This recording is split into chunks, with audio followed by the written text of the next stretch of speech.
It is National Cinema Day in the UK, which is September 2nd, and I am seeing The Sound of Freedom.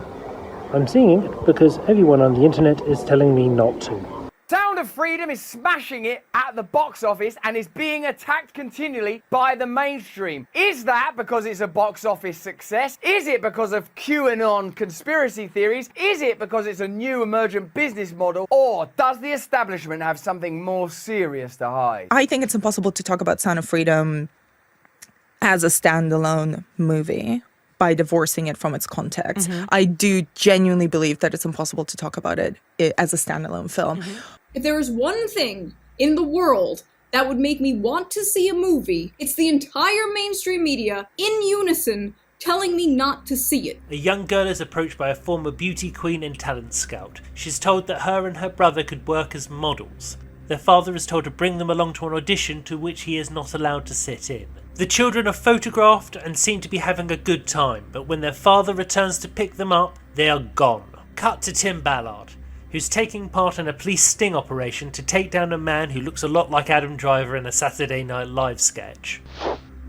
Ballard and his crew break in and arrest the man. There's some incredibly on-the-nose dialogue between Ballard and his co-worker in which it is stated that Ballard has stopped a lot of sex offenders but never gets to save the kid as they are no longer in the country. Ballard speaks to his detainee and pretends to be, well, to dance around the YouTube censorship, let's say a kindred spirit. Having gained his trust, the felon sets Ballard up with a child trafficking victim and is immediately arrested again. At the Mexican border, a car is intercepted and the boy is retrieved from the custody of an abuser. After the boy has his medical examinations, Ballard takes him out for a burger, and the child tells the tale of how he and his sister ended up getting trafficked. Then he asks Ballard to save his sister for him. Before we know it, we're in Colombia, and Ballard is talking to Vampiro, an ex-con who has changed his ways and buys children their freedom. They hatch a plan to open a sex hotel, or island in this case, and get a pimp to supply them with the staff required, and then rescue them all. Ballard is recalled to America as his funding has been withdrawn, so he quits his job and continues as a vigilante. The island idea works and 50 children are saved, but not the little boy's sister. Vampiro and Ballard come up with a plan to go into the jungle, pretending to be doctors distributing vaccines in order to encounter one of the trafficking gangs. They are ambushed and Ballard is taken to their camp, where, as luck would have it, he finds the long-lost sister he's looking for, whom he rescues and reunites with her family. And Tim Ballard does a little cry. Okay, it is just gone midnight and I've just come out of the screening. It was almost full, and I'm not sure if that's due to the movie's appeal or because it was the National Cinema Day. But the movie, on the whole, is pretty good. If this is a QAnon conspiracy theory movie, then I really don't see it. QAnon is not mentioned, either explicitly or implicitly. And in terms of the nature of the crimes which are taking place, it's nothing I haven't seen reported on the news. So I'm not sure where this conspiracy theory business comes from. Jim Caviezel is not the most charismatic of actor. Someone with a bit more charisma in his role would have been nice. But then, that being said, I don't know if that directly mirrors the real Tim Ballard. So maybe he is cast accurately. I will do research when I get home. It does focus a lot on Tim Ballard, who seems to be almost without flaw. Unfortunately, he seems almost like a superhero in it, because nothing will hold him back. He's determined, and then he achieves what he is determined to do. I am sure that there are many parts of it which have been fabricated for storytelling purposes, but it works on the whole as a film. It's not a 5-star film. I would probably put it on as a 3. Yeah, so that's my initial thoughts. You said adrenochrome. Essentially, you have adrenaline in your body. I'll just simplify it. And when you are scared, you produce adrenaline. If a child knows he's going to die, his body will secrete this adrenaline. Followers of QAnon are obsessed with the idea, without having any evidence, that Hollywood celebrities and other famous people torture children to extract adrenochrome, some believe to use in satanic rituals. It is bizarre and baseless, but it's the same kind of conspiracy theory that children are in imminent danger that in 2016 led a gunman to a pizzeria in Washington, D.C. that was the target of false online claims about child torture. The fact that you guys are attacking us and making us look like we're crazy when we're just trying to save some f***ing children pisses me off. Okay, I've no way of knowing if what he's saying is factual, but it does sound incredibly far-fetched. Let's just say for the sake of argument it's been proved false beyond reasonable doubt. Okay, so now Jim Caviezel has a stupid belief. You know, like Tom Cruise. And it could hurt people. You know, like Scientology. But Mission Impossible is screened everywhere without issue because people say, well, as long as he doesn't put it in his movies, Tom Cruise can believe what he wants. Well, Jim Caviezel's conspiracy theories are not in this film. The community of people that are obsessed with the JFK assassination is pretty thorough. It's amazing. There are a lot of nutcases, too, out there, but those serious people are really good, and they're the ones that kept his case alive. Well, it's a thing that a conspiracy theorist really looks to. I don't use that word. I think truth seeker is much more. Okay, well, forget. This man is the movie director Oliver Stone. He made the movie JFK. And when that movie was released, the idea of a second gunman working with Lee Harvey Oswald was a conspiracy theory. And over the years, it has attracted every sort of conspiracy fan to solve the mystery. That is a complex story. The story of JFK's assassination is very complex because I can learn a lot from a person in what their opinion is. Like, what do you think happened? Oh, Lee Harvey Oswald acted alone. You get these very specific character types where these people have these predetermined patterns that they plug into. Sure. And the Lee Harvey Oswald acted alone is one of the weirder ones. Yeah, sure. That is one of the weirdest arguments. And when I talk to them about the magic bullet, you know, like, and they go, well, that's actually been proven that can happen. I mean, that drives me nuts. Yeah, sure. Because I'm a guy who shoots guns. I'm a hunter. Yeah. And I know what happens when bullets hit bones. It doesn't ever come out like that, ever. And also, I think it was a hell of a shot. Well, it's hard to think of the JFK assassination as a conspiracy theory these days, as so many people believe in it. And I'm sure some harm has come because of it. Well, you're not going to use the story, Mr. Scott? No, sir.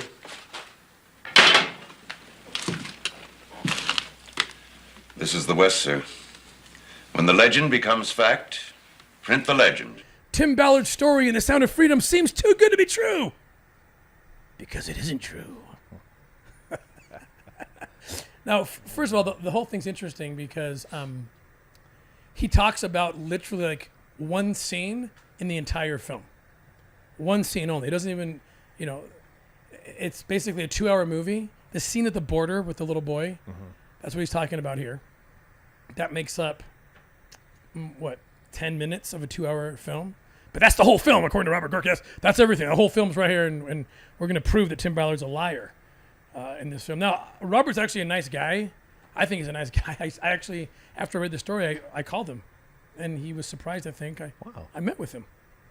So I went through this with him. And it was actually it was a good conversation, honestly. In full transparency, he did reach out to our media team. Apparently, I don't know how much time was given to respond, but we didn't respond in time for the story to come out. I don't know the details of that, but I do. And I told them on the call. I said, I understand you didn't have we didn't. It would have been great to have talked before.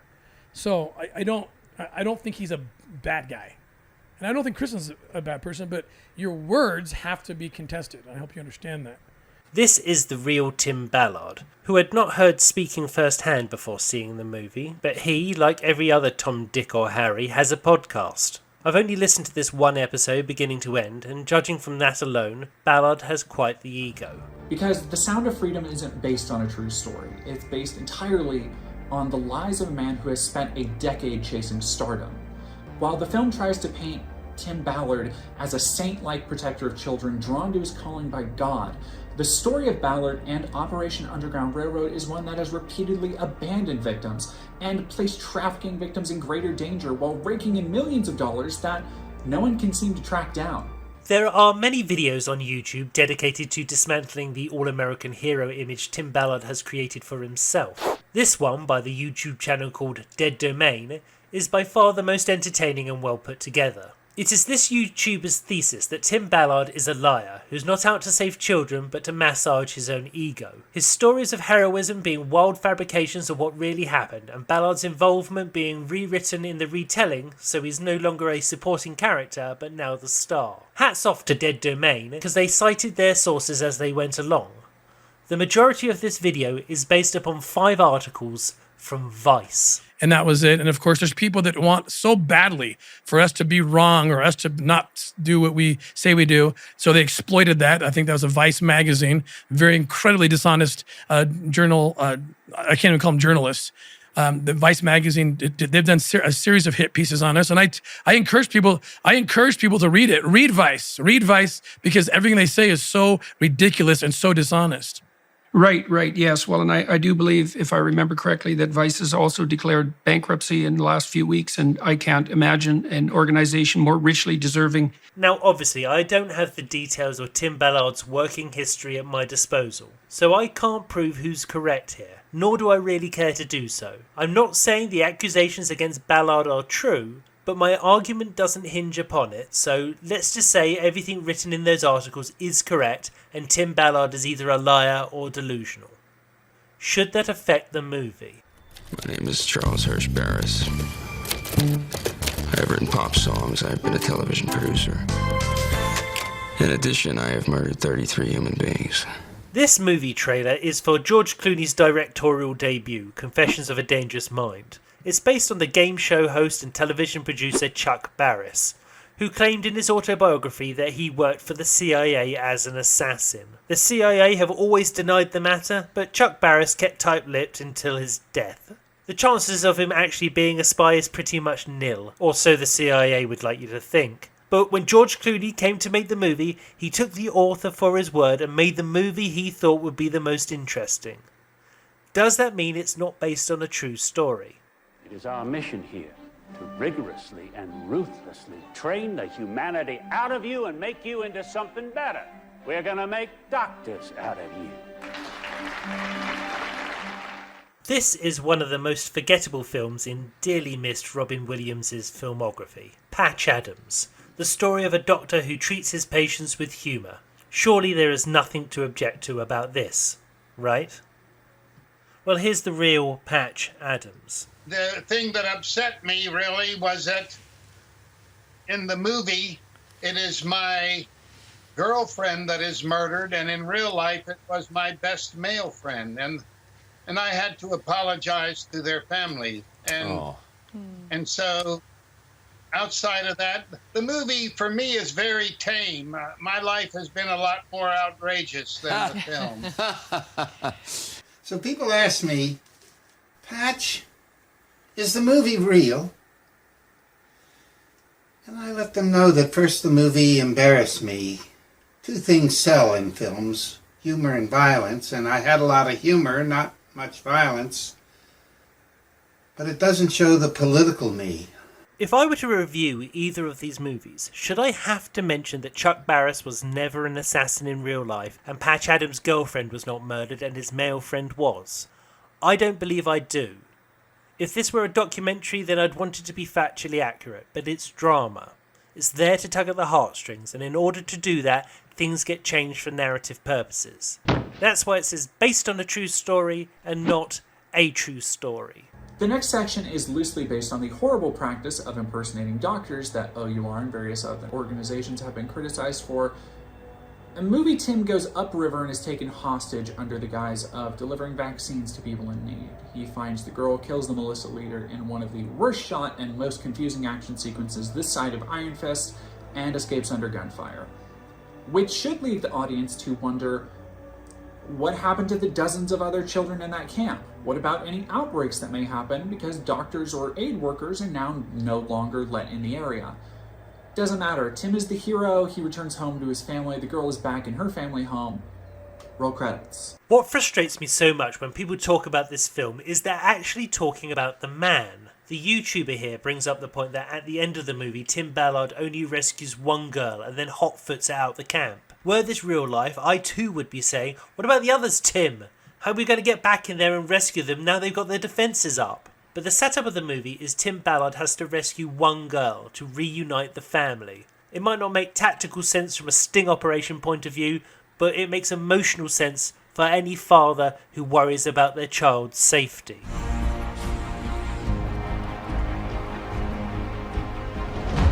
In Saving Private Ryan, Tom Hanks' Captain Miller is ordered to find Matt Damon's Private Ryan and send him home. So Tom Hanks assembles a company of 7 soldiers whose lives he would endanger in order to stop Private Ryan's mother's heart from breaking should he be killed like her other sons.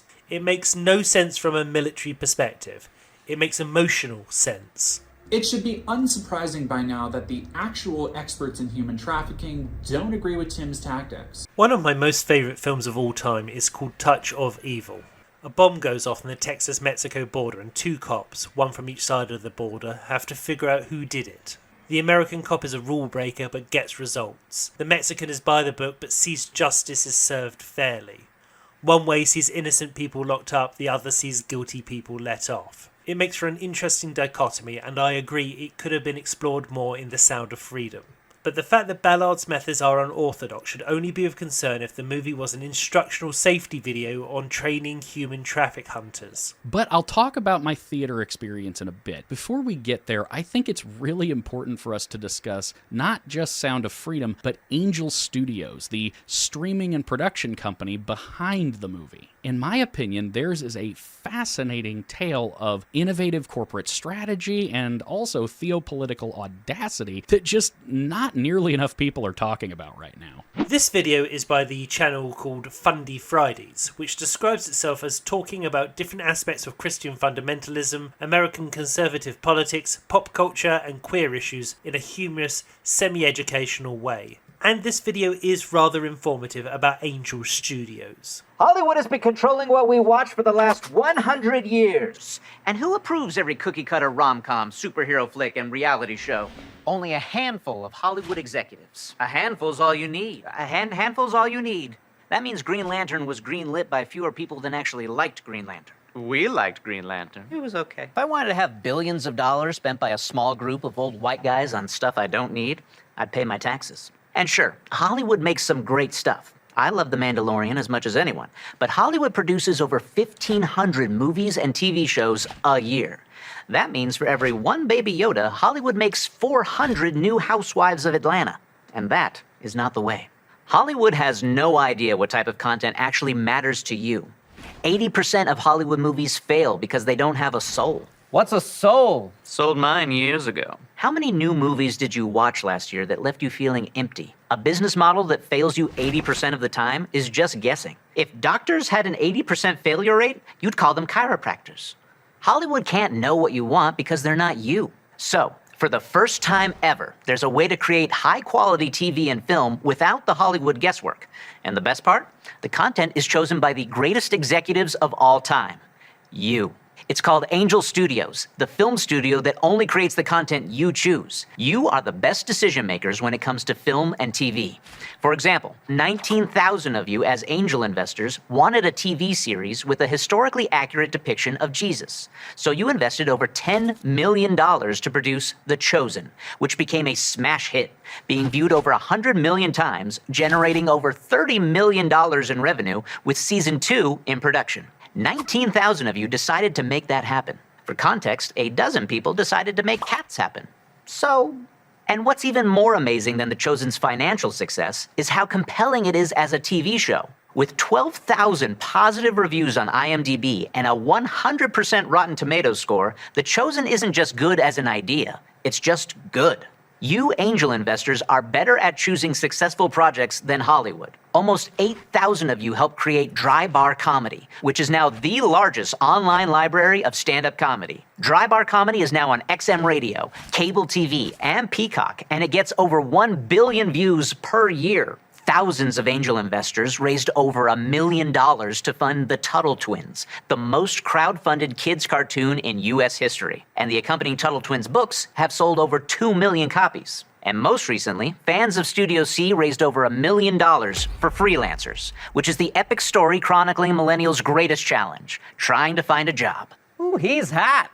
Oh, he knows. Angel Studios is a streaming service providing Christian and Christian-friendly entertainment. Some shows being overtly religious, others being ordinary shows without any sex or obscenity. Their services are free to watch, but those who enjoy their output can choose to donate to keep it running, paying it forward. Those who can afford it compensating for those who can't. A business model utilised by many podcasts. These guys were able to get this movie completed by the summer of 2018. And they even managed to find an initial distributor that year in the form of 20th Century Fox. It seemed like everything was going according to plan, until the mouse came for them too. Sound of Freedom initially found funding through a Kickstarter campaign, and was to be distributed by 20th Century Fox. But they were bought out by the House of Mouse, and the deal was not continued over to the new company. So Angel Studios distributed the film, and this is what ruffled some feathers. We believe this movie has the power to be a huge step forward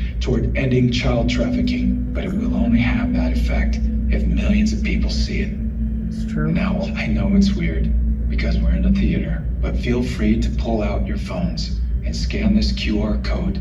We don't want finances to be the reason someone doesn't see this movie, so Angel Studios boldly has set up a pay it forward program where you can pay for someone else's ticket who might not otherwise see it.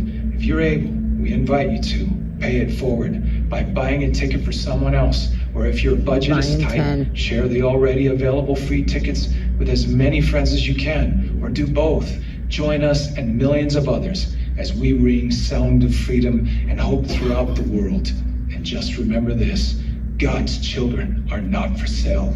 That's right. Firstly, I would just like to say I did not film that. I would never get my phone out in a cinema, even if the person on screen told me to and the place was on fire.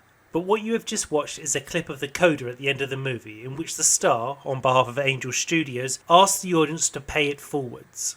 If you were to follow this link, it takes you to a website which asks you to donate 33 Great British Pounds, which the company would redistribute as tickets through their website. Now, there is an interesting side to this story where this film has taken quite a different approach to its distribution. Like, the reason it's coming out quite late is because it got, lost in the shuffle of one company acquiring another one, and it, release schedules are quite kind of complicated strategic decisions. It's coming out now. It came out on 4th of July in the States. And at the end of the film, we did not experience this because we saw this film on a screener link. But in cinemas, there was a 2-minute video that shows directly after the film has ended on these pieces of text, like I mentioned, that are elevating and promoting the work of Tim Ballard and the work of the film. And, and it's asking people to scan a QR code and essentially pay it forward. So buy tickets for people who, quote, might not otherwise be able to see the film. Yeah.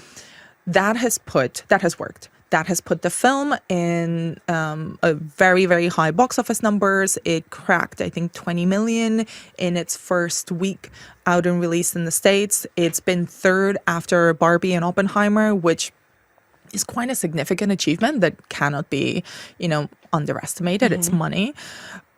But has that translated into bums on seats? The seats were sold, but were people watching it? And that in itself has been feeding into the conspiracy around it and the, frankly, quite antagonistic political wrapping around this film of are people trying to prevent people from seeing Sound of Freedom. It is not clear if the money donated counts towards the movie's box office at time of donation, meaning the sales figures do not reflect bums in seats, or if the money is only counted when redistributed by people booking free tickets on their website, meaning it does reflect people in attendance, assuming those people follow through and attend. One thing is for sure, and that is Angel Studios have created a new business model, and it seems to be working for them. And that's got to hurt when all other streaming services seem to be rupturing money. The pay-it-forward model also recently found itself with an uncomfortable black eye in the form of Fabian Marta. Marta, a Missouri native, was a loud and proud early investor for both Angel Studios and Sound of Freedom, operating through the pay-it-forward system. That would have all been well and good, except for the fact that earlier this month, Fabian was arrested on charges of kidnapping a child. And so now, his name in the credits is just an awfully bad look for this very particular movie. Full disclosure, I didn't take this picture or look for his name in the credits, so they may have removed it by now, but the fact that it was ever there is just a really bad look and makes me wonder if a byproduct of Pay It Forward for Angel Studios might be getting locked into giving very public credit to very bad people. This is a problem with crowd-funded works. The filmmaker has no say in where the money is sourced. If a wrong'un with some cash stumps up $400 for an executive producer credit, I think you're contractually obliged to give them that credit. But should the film be written off because there's one undesirable in the production? What's your name? Malcolm Little. No, that's the name of the slave masters who own your family. You don't even know who you are. Who are you? This is possibly Spike Lee's best movie, Malcolm X. I only got round to watching this film during the COVID-19 lockdowns, around the time of George Floyd's death hitting the headlines. And I must say, I found this film quite affecting. It's incredibly well made, and despite the 3-hour running time, it sped past. One of its financial backers was Bill Cosby. Anybody else feel like a little giggle when I mention my friend Dickus?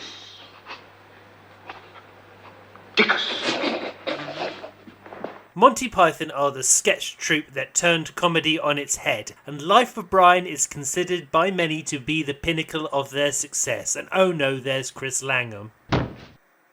Is that not enough for you?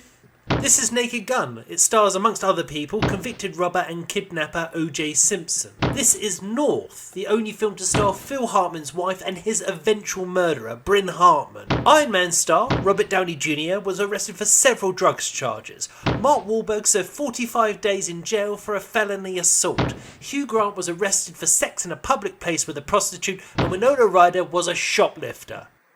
If you give me 6 lines written by the hand of the most honest of men, I will find something in them which will hang him. Cardinal Richelieu. If you are on a quest for moral purity, then I'm afraid the art's only hope is AI. The film would not be troubling the charts or this program if it hadn't been involved in, if Trump hadn't done screenings of it, if a bunch of nutball right-wingers hadn't come out and said, oh yes, you know, such an important film, such an important film. Just brief kind of primer on this. Trump has spent a lot of his time dog whistling to the QAnon nutball right-wing lunatic fringe who believe, in inverted commas, that he is involved in a fight against a cabal of satanic paedophiles. There's a very fine podcast series which you and I both listened to, The Coming Storm. Yes. About if you if you have any sympathy or QAnon, I'm not interested in anything you have to say. But if you want to find out about it, do listen to that series. And so obviously Trump doing a screening of the movie was important because he's dog whistling to the QAnon lot. He'll never say, "Oh yes, I need their support," but he's dog whistling to them. Yes, I am involved in a fight against this stuff. Thank you. What was your favorite scene of the film? I think the start, the ending, and maybe the result was what I liked. That was a great result. That was a hard-earned result, though. The 2 young children, you have thousands and hundreds of thousands out there. It's so sad to see. Yeah. But it was really something very special. It's been a great success, the movie, and now I see why. I think this is the major reason why the press have it in for the movie. Trump likes it. Though from that scene you can see he had very little to say about it, apart from he likes the beginning, middle, and end. But we find ourselves in a time where if Trump publicly says people should drink more water, then someone would start ranting about how he's trying to drown everyone.